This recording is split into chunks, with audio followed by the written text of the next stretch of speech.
공공의 안녕 질서 위험을 이제 들어가면서 안녕이 뭔지 보자 그랬죠. 안녕 1요소가 뭐였습니까? 법 질서 불가침. 2, 3요소는 없다 그랬어요. 세 가지만 있을 뿐, 그리고 1요소만 있을 뿐, 2요소, 3요소는 없다 그랬어요. 자, 국가 불가침, 개인 불가침. 그럼 이제 우리 법 질서라면 크게 두 가지 있다 그랬죠. 자, 뭐 공법과 사법. 자, 공법도 불가침의 대상이고 사법도 불가침의 대상이다. 자, 개인이 있어야 국가가 있고 국가가 있어야 또 개인이 있겠죠. 여기서 이제 중요한 개념이 있었습니다. 자, 공법은 어떤 개념이다? 자, 국가와 개인을 규율하고 있는 법률이다. 자, 사법은 개인과 개인을 규율하고 있는 법률이다. 여기까지 기억나죠? 그럼 우리 이론서 보겠습니다. 자, 공법 질서 불가침에서 기억해. 자, 공법적 질서에 대한 침해. 침해는 자, 공공의 안녕에 대한 위험을 발생시킨다. 밑줄.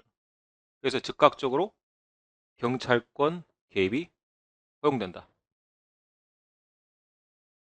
자, 충분히 이해하겠죠? 자, 공법 질서 불가침은 어떤 사람이 범죄를 저지른 것과 같습니다. 예를 들어서 경찰권 개입 바로 해야겠죠. 자, 자, 또는 위험만 존재해도 침해가 아닌 뭐 이번에는 위험이죠. 단수 위험. 자, 위험의 개념 뒤에서 배울 겁니다. 어떤 이제 침해가 발생하기 위한 뭐 가능성 따위를 우리가 위험이랍니다. 이해하겠어요? 자, 돌이 안 떨어졌어요. 대롱대롱 매달려 있는 상태입니다. 우리가 어떤 상태라죠? 위험한 상태라죠. 돌이 떨어질 가능성이 있기 때문에 우리가 위험한 상태라죠. 그래서 이제 위험이라고 하는 것은 가능성의 존재를 말합니다. 이해하겠죠? 그래서 이제 아까 이제 기억에서 주요 키워드는 침해였단다면 니은에서는 키워드가 뭐예요? 위험이죠. 위험만 있다 하더라도 바로 경찰권 개입은 가능하다. 자, 사람이 마치 예를 들어서 이렇게 이제 떨어지려고 다리 난간에 밑에 매달려 있어요. 어떤 상태예요? 위험한 상태죠. 자, 누가 출동합니까? 경찰이 됐든 소방이 됐든 출동하겠죠. 자, 그런 것들이 바로 이제 경찰권 개입을 말하는 거예요. 자, 내려와서 밑에 이제 사법 질서의 불가침. 자, 기억에 아주 중요한 원칙이 있어요. 자, 경찰 공공의 원칙입니다. 자, 경찰은 누구를 위해 사용된다? 공공을 위해서 사용돼야 된다. 그래서 똑같은 말인데요. 자, 사적인 일은 자, 누구한테 맡긴다? 자기 스스로. 그래서 이제 사적 자치의 원칙입니다. 똑같은 말이에요. 알겠어요? 그래서 이제 경찰은 개인을 위해서 존재하는 것이 아니라 누굴 위해서? 공공을 위해서 존재하는 것이다. 자, 똑같은 말, 사적 자치의 원칙이에요. 이해하시면 되겠고. 자, 그러므로 자, 이 기억을 풀이하면 무슨 말이 되겠습니까? 경찰은 개인을 위해서 경찰권 발동을 할 수가 있다 없다? 없다는 말이 되겠죠. 자, 기억에 그런 의미가 포함되어 있는 거예요. 그래서 이제 니은을 다시 이제 풀어서 보면 자, 경찰은 이런 개인 대 개인 간의 문제가 발생했을 때 자, 경찰권 개입은 어떻게 된다? 제가 이제 보조적으로 사용된다 그랬죠. 자, 밑줄. 보충적으로 개입이 허용된다. 자, 똑같은 표현입니다. 자, 잠정적인 조치에 그친다. 자, 여기서 말하는 잠정적인 조치는 가령 예를 들어서 자, 윗집 아랫집 간에 층간소음으로 분쟁이 발생했어요. 자, 누군가 경찰에게 신고를 할 수도 있겠죠. 실제로 이제 층간소음 때문에 신고한 사례도 정말 많습니다. 그럼 이제 경찰이 와서 할 수 있는 조치는 어떤 조치예요? 서로 간에 좀 양보하면서 삽시다. 자, 누굴 잡아가거나 할 수 있어요, 없어요? 없어요.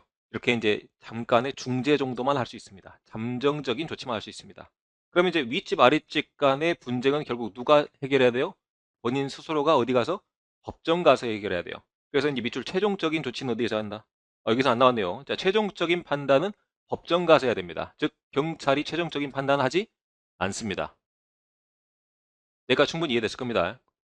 자, 그러면 내려와서 밑에 이제 두 번째 개념 보겠습니다. 자, 두 번째 이제 국가불가침이죠. 자, 세 번째 개인불가침이죠.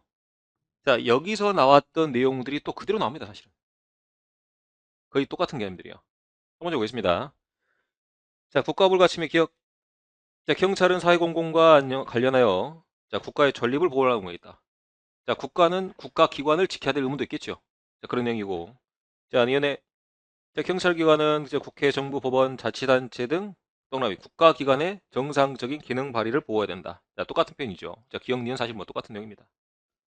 자, 내려와서 밑에 디귿에 자, 경찰관청 또는 다시 이제 행정관청 또는 저 경찰 활동에 자, 중대한 방해는 자, 국가기관에 대한 방해가 있습니다. 자, 국가를 침해한 것이죠. 그죠? 자, 그럴 때는 밑줄 위험으로 간주돼서 범죄가 될 수도 있겠다. 자, 우리 통상 이름 뭐라 그러죠? 공무집행 방해죄라 그러죠. 그죠? 그래서 이제 공무집행 방해죄가 성립될 수 있습니다. 자, 리얼에 자, 국가기관의 기능 보호를 위한 자, 경찰 활동은 즉 간단히 얘기하면 자, 국가기관을 보호하기 위한 경찰 활동은 자, 밑줄 가벌성의 범위에 국한되지 않는다. 자, 이걸 잘 해석해야 됩니다. 자, 가벌성 범위가 뭘까요? 자, 벌을 줄 수 있는 범위를 가벌성 범위랍니다. 벌을 줄 수 있는 범위를 가벌성 범위라고 해요. 자, 이걸 쉽게 풀이하면 국한되지 않는다라는 표현이 어떤 표현이에요? 제한되지 않는다는 표현이죠. 그죠? 자, 벌을 줄 수 있는 범위가 아니더라도 할 수 있다는 얘기입니다. 이해하겠어요? 자, 이거 이제 가벌성의 범위에 국한된다라는 표현을 풀이해 볼게요. 가벌성의 범위에 국한된다는 표현은 어떤 표현입니까? 벌을 줄 수 있는 상태여야 제한된다. 그 상태로 제한된다. 즉, 벌을 줄 수 있는 그 한계 내밖에 안 된다. 이런 표현이죠. 근데 이제 국한되지 않는다는 어떤 표현입니까? 벌을 주지 않는 범위까지도 넓힐 수가 있다. 자, 옆에 화살표. 예방적 차원에서.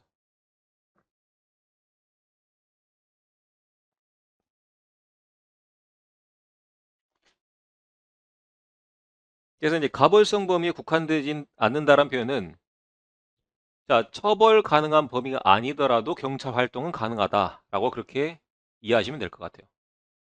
자, 들어서 자, 자, 리을에 있는 내용이 미음에 풀이되어 있습니다. 즉, 가벌성 범위에 이르지 않았더라도 자, 국민의 자유와 권리는 침해하지 않는 범위 내에서 자, 기본적인 경찰 활동할 수가 있다 없다?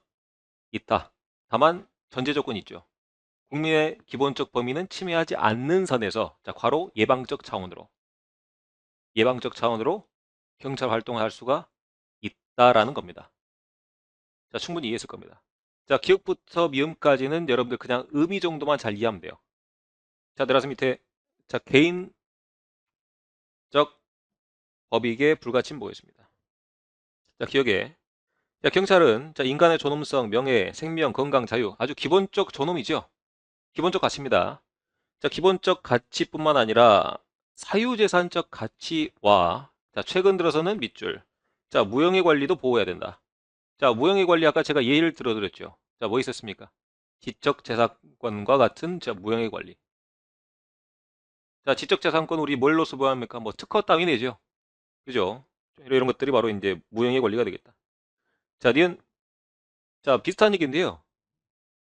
자, 개인 대 개인 간의 법률을 규율할 때는 어떻게 한다? 경찰의 조치는 잠정적인 보호에 그친다 돼 있죠. 자, 표현이 똑같이 나왔습니다. 그래서 니은 보면 자, 개인의 법익 구제에 대한 내용은 자, 잠정적 보호에 국한돼야 되고 자, 최종적인 보호는 어디서 한다? 법원에서 한다.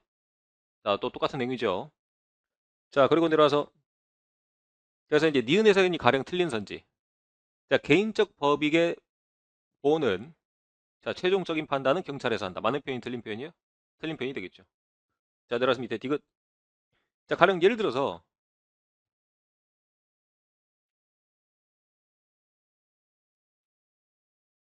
자, 개인 대 개인 간에 자, 법익 침해가 담했어요.